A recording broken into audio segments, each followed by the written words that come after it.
From the heat of Portugal to the cold fog over Iceland, the Celtic Empire once stretched far and wide over what is now Western Europe. Today on Dream Cruises, we'll embark on a fantastic 12-day cruise from Lisbon to Reykjavik that will trace some of the roots of these gorgeous and historic parts of the world.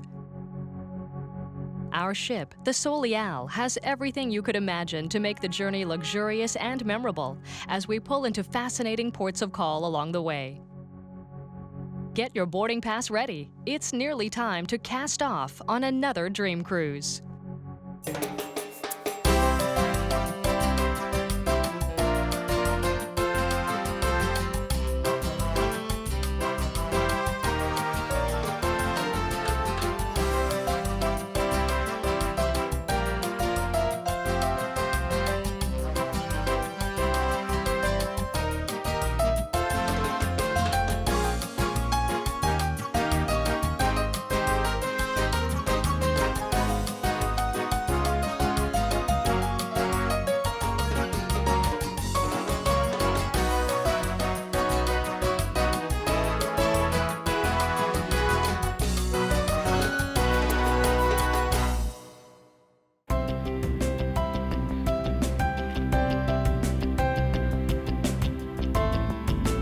Our Celtic culture cruise from Lisbon to Reykjavik will set off from the port in Lisbon tonight. We'll be boarding our vessel for the journey, the stunningly beautiful Solial, at 4 p.m. this afternoon. Today, many of our shipmates have chosen to explore the city a little before boarding. Climbing up the gangway onto a ship is always an exciting moment, filled with anticipation for the trip. The magnificent vessel sails under the French flag with a crew of 139, looking after the less than 250 passengers who will share the voyage. The ship measures 142 meters in length with a beam of 18 meters and a cruising speed of 16 knots.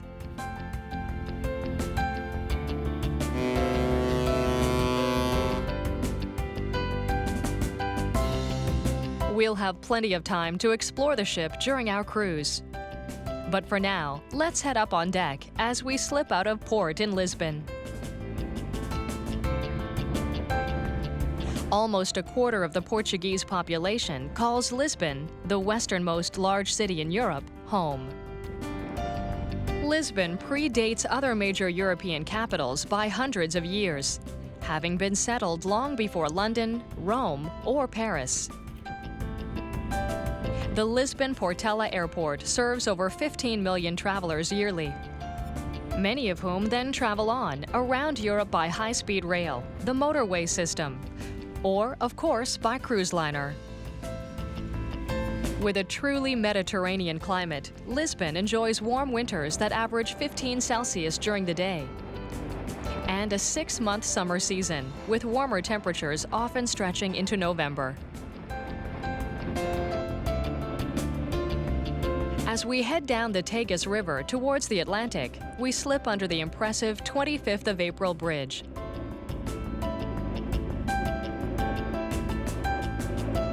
Named for Portugal's Freedom Day, the bridge was named the Salazar Bridge until the Bloodless Revolution in 1974. Although it is often compared to the Golden Gate Bridge, it was in fact built by the same company that constructed the Oakland Bay Bridge, and not the Golden Gate. At about 7 p.m., the harbor pilot leaves our ship to return to port, and we are well and truly underway on our 12-day cruise along Europe's Celtic coastline. Tomorrow, we'll be in Leixões, Portugal, the capital of the northern region.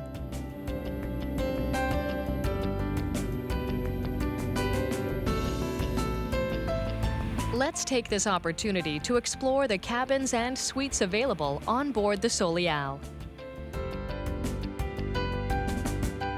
Unlike the ocean liners of times gone by, the accommodations on board are bright, spacious, and gorgeously appointed.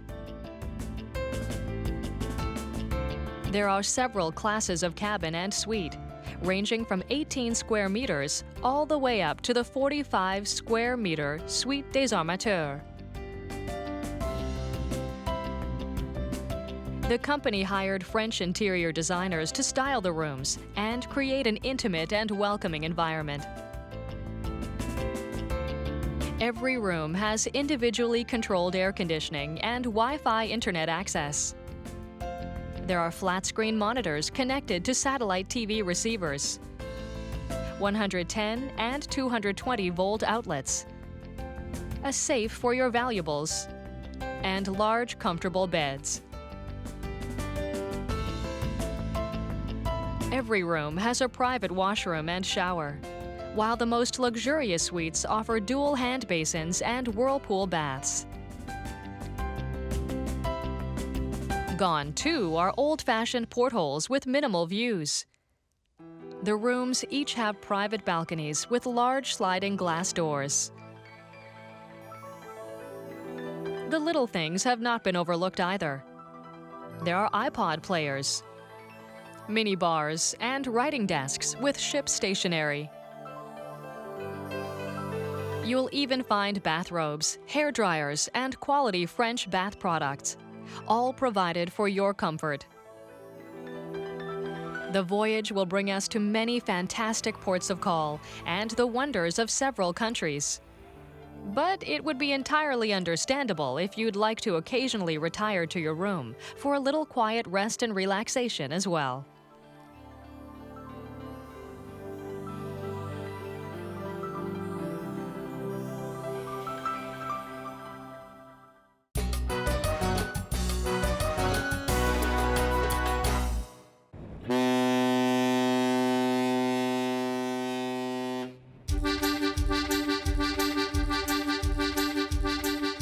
We're just starting a wonderful Celtic culture cruise up the western coast of Europe from Portugal to Ireland.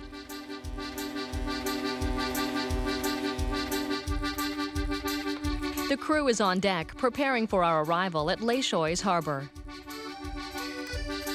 Leixões is one of Portugal's main seaports, located just north of the mouth of the Duro River, not far from the city of Porto, which we will visit today. Larger vessels are not able to reach Porto directly as a shallow sandbar prevents navigation. The original ship's docks in Leixões were completed in 1890 and have been substantially expanded since then. At the end of the 20th century, the port at Leixões was further enhanced with the addition of large cranes and docks, capable of handling huge container ships of the Panamax class. That is, ships narrow enough to fit through the Panama Canal.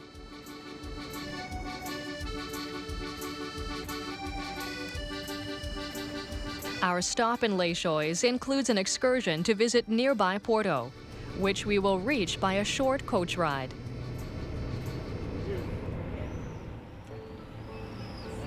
People have lived here on the hills overlooking the Douro since the 4th century. And in 1996, Porto's historic old center was named a World Heritage Site.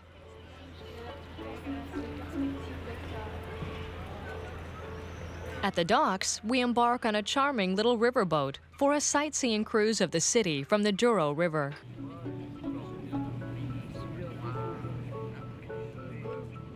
The Douro is one of the longest rivers in the Iberian Peninsula. From its source in Spain, the Douro makes its way across Portugal, before flowing into the Atlantic Ocean just downstream of Porto. The Douro River Valley is the exclusive region for the production of the sweet fortified wine called Porto, or more commonly, port. This wine takes its name from the city of Porto, from which it has been exported to the rest of Europe since the 17th century. Before it was ready for market, however, the wine had made its own cruise of sorts. Barrels of port were traditionally carried downriver in these flat-bottom boats to Vila Nova de Gaia, where it was aged in caves before bottling.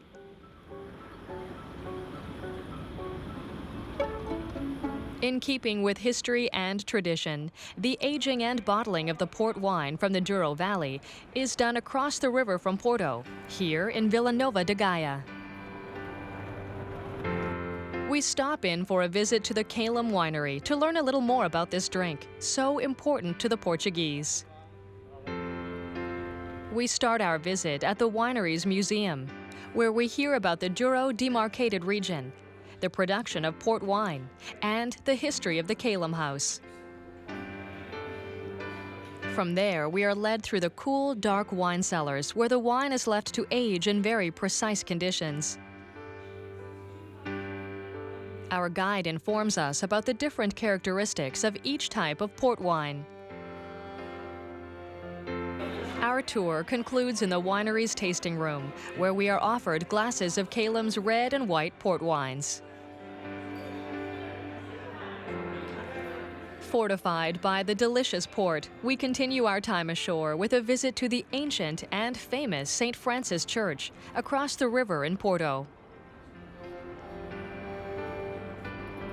Once part of a larger convent that was constructed here between 1383 and 1825, today only the Gothic church remains.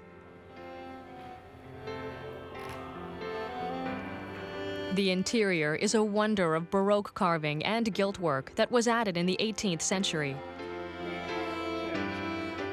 Nearly every surface of the altars, walls, pillars, roof, and side chapels is covered in warm gold leaf over fabulously ornate decorative carvings. In all, about 200 kilograms of gold were used to illuminate this breathtaking place of worship. Carvings of religious figures, animals, plants, and cherubs abound, and the detail is nothing short of mind-bending. Services are no longer held at this World Heritage Site, but the gorgeous church is used for classical music performances that are held here regularly. After our look around ancient Porto and the Douro Valley, it's time to return to our gorgeous ship. The Solial is scheduled to pull out of the harbor at 2:30 this afternoon. Tonight, the captain is hosting a special evening meal in the main dining room, before which he introduces his staff.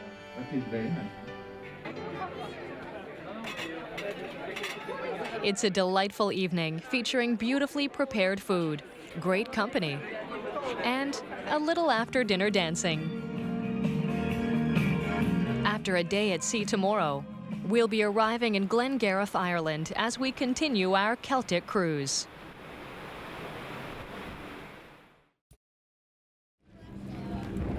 We're well underway on our exciting Celtic cruise, all the way from Portugal to Iceland.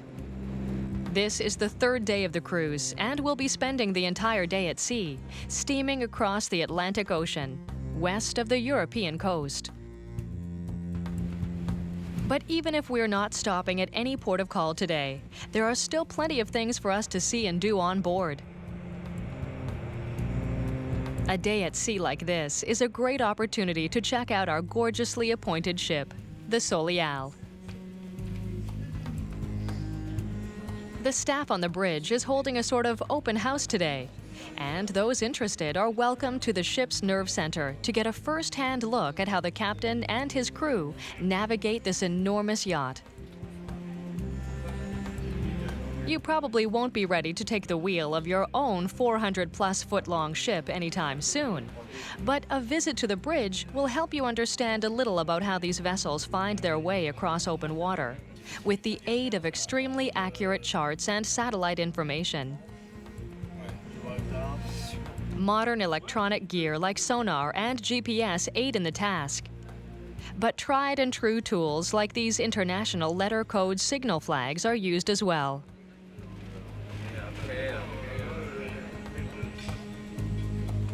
For lunch today, the kitchen staff has prepared a gorgeous buffet, served in both of the ship's dining rooms. Keeping a good selection of fresh fruits, vegetables, and other perishables is always a challenge on board ship. The chefs can't make a quick run to the shops if they are hours from shore on a crossing. And not all ingredients will always be available in every port of call. But the expert staff on board always seem to keep an absolute cornucopia of choice on hand for the sumptuous meals on board. All the bread and cakes are freshly prepared daily, and the preparation and presentation of the meals is on par with the best restaurants anywhere.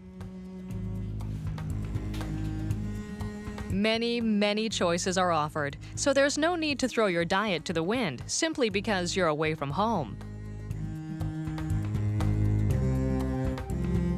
But should you choose to spoil yourself a little, there are fabulously sinful desserts and pastries too. And why not? You're on holiday after all. The dining room itself is one of the more beautiful spaces on board. A relaxing meal next to the huge picture windows as the ocean slips past outside makes even the simplest meal a real treat. Or if you prefer, why not take your plate out to the deck and enjoy the fresh sea air with your meal?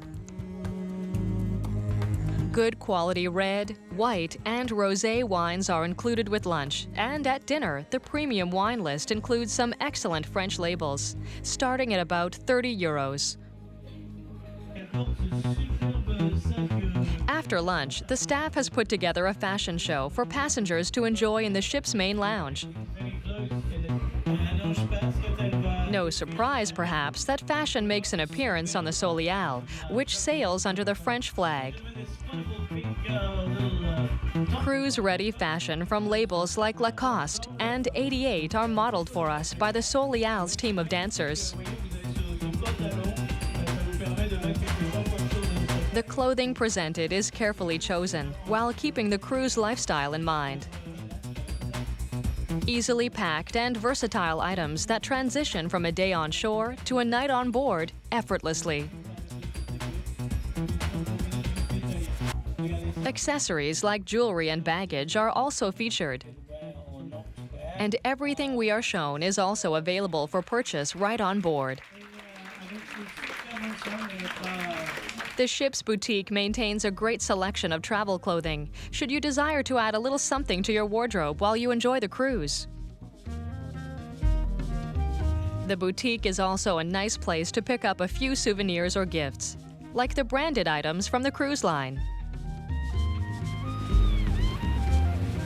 When the Celts navigated these waters centuries ago, they did so in open boats, powered by oars and small sails, and sleeping under the stars in animal skins. We've got things a lot easier on our ship, to say the least. And we've got plenty more to entertain us during our day at sea. During most afternoons, the ship's Cassini Theater features lectures hosted by various experts. And tonight, we're treated to a beautiful performance of ancient music from the Celtic region.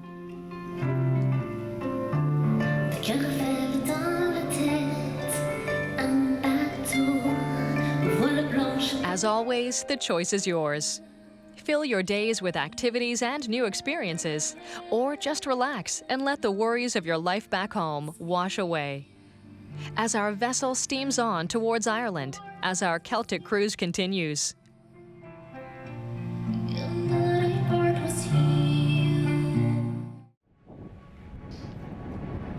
We're continuing a dream cruise aboard the ultra-luxury yacht Solial. We set off from Lisbon in Portugal 4 days ago on this Celtic cruise, discovering some of the waterways and countries that were once part of the Celtic Empire, which dated from 700 to 100 years BC. After being at sea all day yesterday and most of this morning, we begin to see the green hills of Ireland off the starboard bow.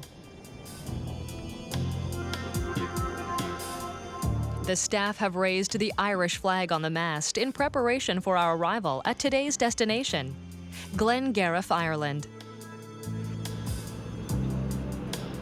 As we get closer and closer to land, it's time for a fabulous open-air seafood lunch on the ship's deck, The chefs have prepared a tempting spread featuring gigantic scampi, fresh oysters, and stir-fried shrimp for us. The complimentary wine and abundant sunshine today make dining al fresco a real delight.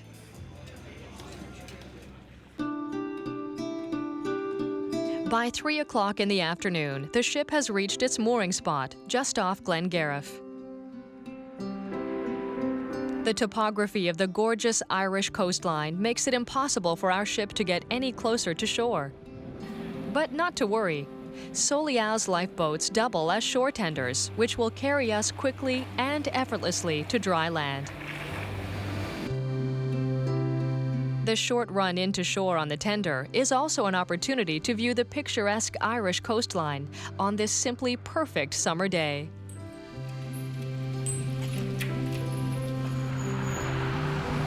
Glengarriff itself has been famed as a holiday destination since the 1700s, when it was an important stop on the Prince of Wales route. With a permanent population of only 800, Glengarriff expands significantly during the summer months when visitors come from all over the world to enjoy the natural beauty and relaxing ambiance of this old town.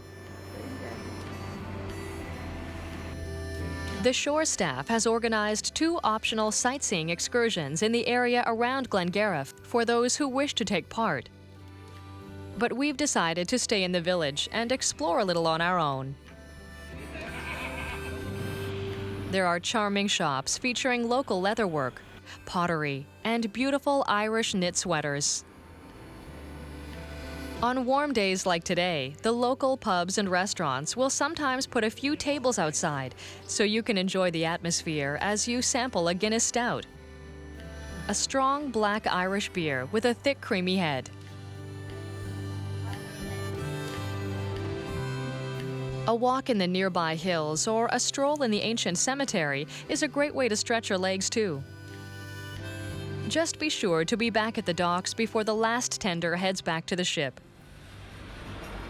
We're weighing anchor at 9 o'clock tonight to carry up the Irish coast. The sight of the sun setting over the Irish coast is spectacular. This part of the world enjoys a surprisingly warm and mild climate, as it is very near to the Gulf Stream, which brings warmer currents north. We watch the light leave the sky as small boats return to harbor after a day on the water. Inside, we're treated to a performance by the ship's dancers in the theater. True to the theme of our cruise, the music and costumes are of a Celtic nature. A very entertaining end to a delightful day of discovery.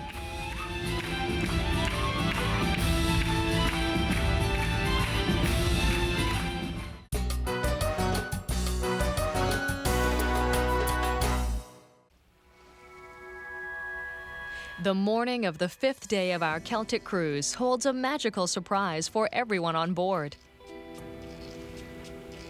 The rising sun is burning through the morning fog and revealing strange rocky shapes as we continue on up the West Irish coast.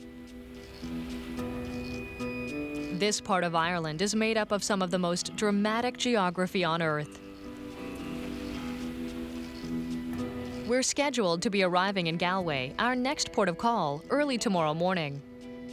But today, we'll be spending the day steaming north up to the breathtaking Irish coastline. Shortly after breakfast, we start to see the astounding Cliffs of Moher coming into view off the starboard side. The cliffs are located in County Clare, just south of the village of Doulin. The magnificent sheer cliffs were formed as part of an ancient river delta some 320 million years ago, and today rise up to over 700 feet above the ocean.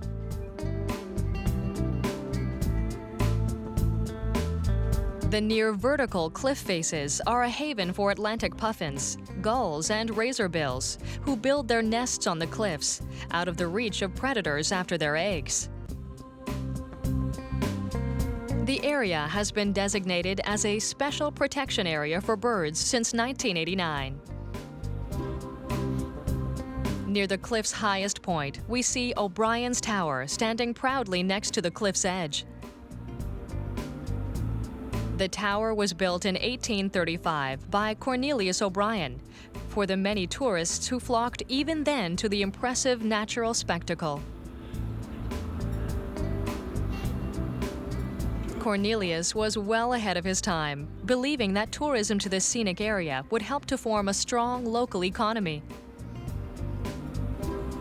One can't help but wonder what Mr. O'Brien would think of the sleek modern vessels that carry today's tourists to see the same cliffs he held so dear.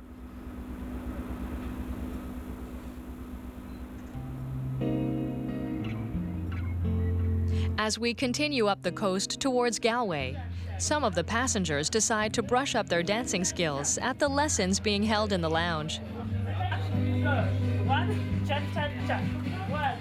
It's lots of fun and good exercise. And what's more, we are sure to be in good hands as the instructor for the lesson is one of the ship's professional dancers.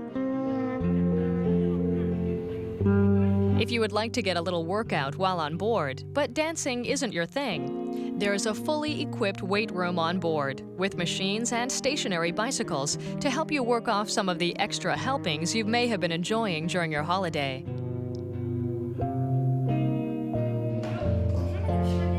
And for those who would rather just take it easy, there's no better place than on board the Solial. The ship's spa offers refreshing facials, beauty treatments, and massages to make you feel completely spoiled.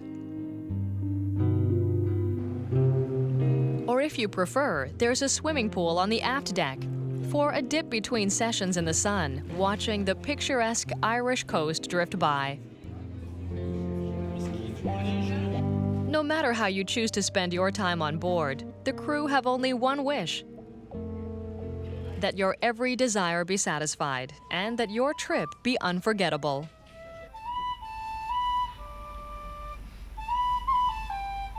This afternoon, we watch from deck as ships of all shapes and sizes come and go along the coastline.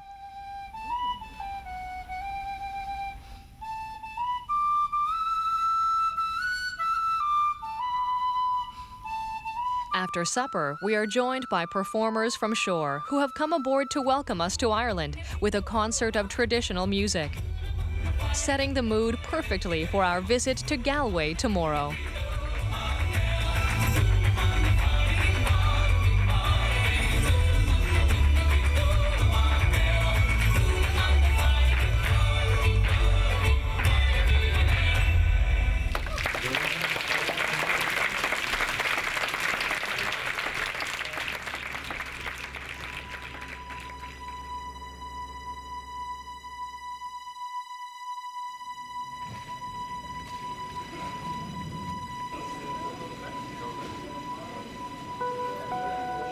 The next morning, we couldn't have asked for a more beautiful and calm day for our visit to Galway, sometimes called the bilingual capital of Ireland, because of the prevalence of Gaelic used here.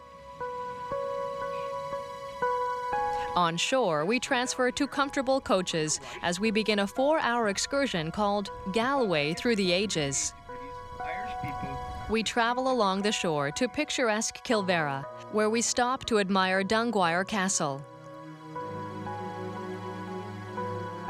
The iconically Irish castle was built by the Hines clan in 1520.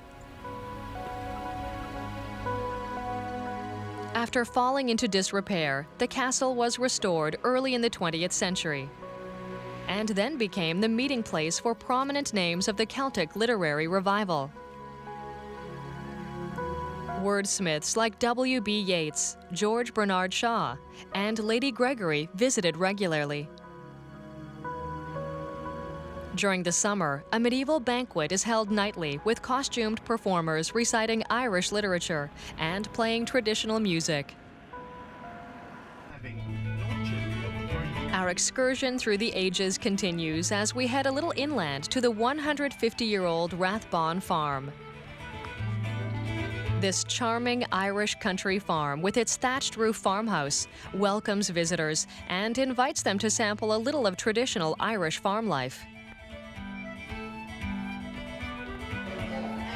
The Connolly family treats us to homemade scones and a cup of piping hot tea before stepping out to the barn for a demonstration of sheep shearing.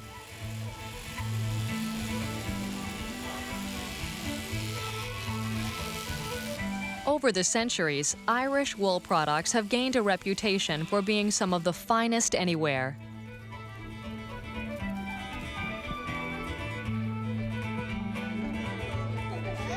Children of all ages enjoy the opportunity to hand-feed newborn lambs before it's time to get back on our coach for a ride into Galway for the afternoon.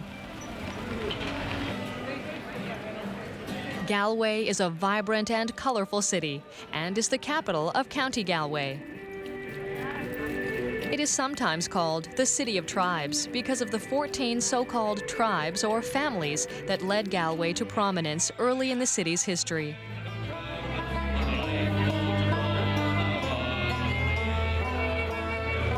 A stroll through the cobblestone streets of Galway is always a delight. And on a gorgeous day like today, we've got plenty of friendly company as well. The city is packed with students, artists, writers, and craftspeople who make Galway an exciting and fascinating place to explore.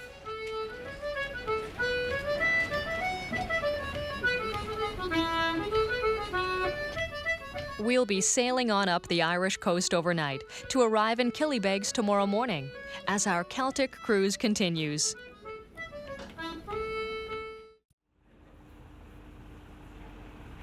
We're on the 7th day of our Celtic cruise from Portugal to Iceland aboard the gorgeous ultra-luxury ship, the Solial. We traveled north up the west coast of Ireland overnight to find ourselves already in harbor at Killybegs as the sun rises on another beautiful day. There are no fewer than 4 different excursions that have been organized for us to choose from during our day in Killybegs. And we've chosen a visit to the nearby Glencoe-McKyle Folk Village and Museum. We head out of the fishing village of Killybegs with our guide to enjoy a short ride through the rugged and wildly beautiful Donegal County, the most remote in all of Ireland. Nestled among the green treeless hills and rocky faces near the shore, we arrive at the Folk Museum and Village. The village depicts a bygone era of poverty and hardship, before central heating and other such modern luxuries. Cottages dating back to 1750, with simple thatched roofs and uninsulated stone walls, have been preserved, along with artifacts that speak of the everyday life of the brave souls who lived here centuries ago. There are homes, a schoolhouse, a village store, all of which feel like they've been transported through time for us to discover today. After our visit to the Celtic past of this coastal people, we take the long way back along the shore to admire the quiet coves and majestic cliffs with their resident sure-footed sheep enjoying the sun on this gorgeous afternoon.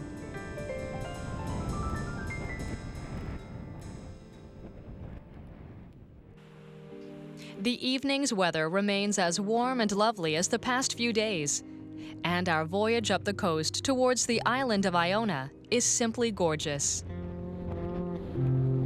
Luxury yachts like this are packed with delightful entertainment and activities that could fill every moment of every day of your cruise.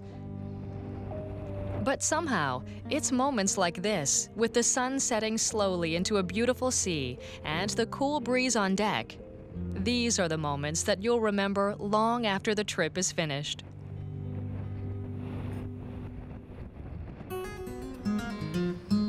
By 8 in the morning the following day, we're moored off the shore of the tiny Scottish island of Iona in the Inner Hebrides. Although it is only 3.5 square miles in area and has a permanent population under 200, Iona has a long and colorful monastic history dating back to the year 563, when the exiled Irish monk Columba and 12 others founded a monastery here. Through the centuries, Iona remained an important place in the history of Celtic Christianity and is the burial site for more than 60 kings. Today, the island is known for its tranquility and spectacular natural beauty. After a bite of breakfast on board, we catch a ride to shore on one of the ship's tenders to begin our shore excursion. It's another gorgeous summer day as we gather at the dock to begin our tour. Even though the arrival of our vessel has in effect more than doubled the population of this minuscule island, the people of Iona are well accustomed to visitors who come each year to see such wonders as the ruins of the Iona nunnery. Founded around the year 1200 by Reginald, son of the great Somerled, King of the Isles, this is one of the best preserved medieval nunneries in the British Isles. A beautifully restored 13th century abbey now occupies the place where Columba's church once stood. Stone Celtic crosses, said to be originated by St. Patrick himself, combine the pagan sun circle and the early Christian cross. Visitors follow the same route to the abbey that was used by pilgrims of old. The abbey itself is open all year round and still receives pilgrims from the world over. Iconic Scottish thistles and a colorful scented garden make this a wonderful place to linger on a summer's day. After a guided walk around the island, we return to the docks for a quick ride on the local ferry, across to Finnafort, the principal port of the Isle of Mull.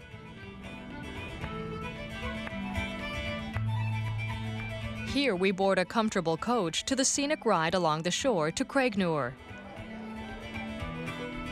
After a delightful lunch at a local hotel, we continue on to the nearby easternmost point of Mull Island. Here, on a rocky outcropping called Dub Ard, the Gaelic for Black Point, we find the imposing Duart Castle. From the 13th to the 17th century, Duart Castle was home to the MacLean clan, who controlled the sea lanes around Mull Island when they weren't fighting among themselves, or against the MacDonald and Campbell clans. Today, the fantastic old castle hosts events like historical reenactments and performances by theater troupes, Highland dancers, and pipers. From the castle, we travel about 40 minutes along Mull's northeastern shore to the beautiful port town of Tobermory. While we were exploring on land today, the Solial continued on by sea and is waiting for us at her mooring point offshore. There's just enough time for a short look around historic Tobermory, home of the distillery of the same name, before it's time to catch the tenders back to our ship. We're departing at 8 p.m. for a full night and day at sea before we're due to arrive in our final destination, Iceland.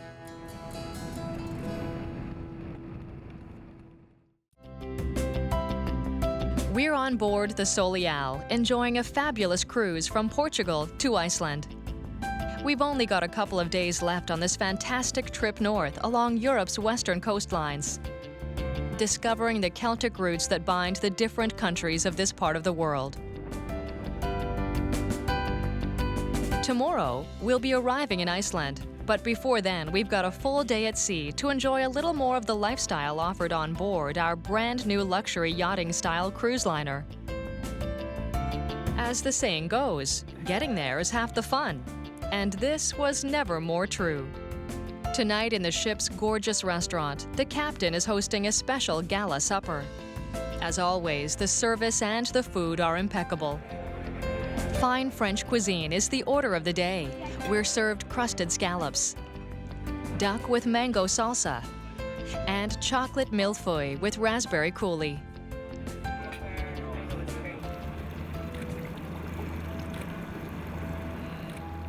The next afternoon, in a thick fog, the ship pulls into the natural harbor of Heimaey, one of the newest islands on the planet, the Vestman Islands off Iceland's southern coast. Heimaey is the largest of these volcanically formed outcroppings, with dramatic mossy cliffs that are home to millions of seabirds. The birds and their eggs are an important part of the local economy. And the tradition of collecting these eggs by climbing the cliffs has developed into the local sport of rope swinging, which we see being practiced on our tour. Heimaey was in the news in 1973, when after 5,000 years of inactivity, the tiny island's 2 volcanoes erupted, spewing ash and lava, and destroying homes and businesses. Amazingly, although the rift opened only a stone's throw from town, no one was killed. Today, the volcanoes and natural beauty of the Vestman Islands are a major draw for visitors from all over the world, who come to marvel at the strange landscape in contrast with the placid natural beauty. Unfortunately for us, the typically Icelandic fog is clinging to the island on the day of our visit, reducing the visibility substantially, although not dampening the spirits of our fellow cruise mates as we explore. After all, it's not every day that you can say you are visiting some of the newest landmass on Earth.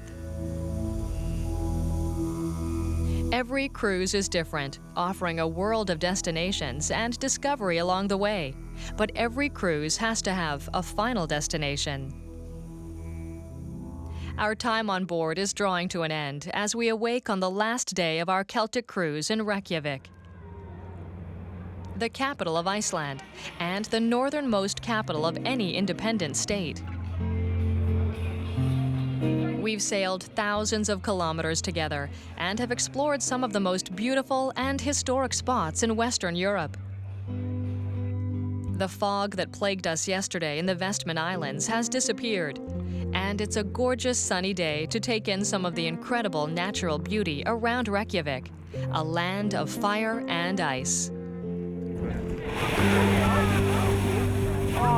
Some of our cruise mates choose to visit the explosive and powerful geysers which erupt with astounding regularity.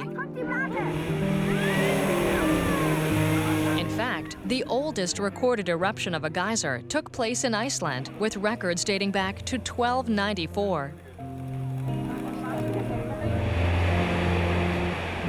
Another must-see in the Reykjavik area is the thundering Gullfoss waterfall. The name Gullfoss means golden falls, as a glacial sediment in the falling water can appear golden when the angle of the sun is just right. No matter how you choose to spend your time here in Iceland, it's sure to be the perfect end to what has been a wonderful, memorable cruise. The world is mostly ocean, and the ports of call waiting for your visit are nearly innumerable, which means there will always be more to see and do as we embark on our next dream cruise.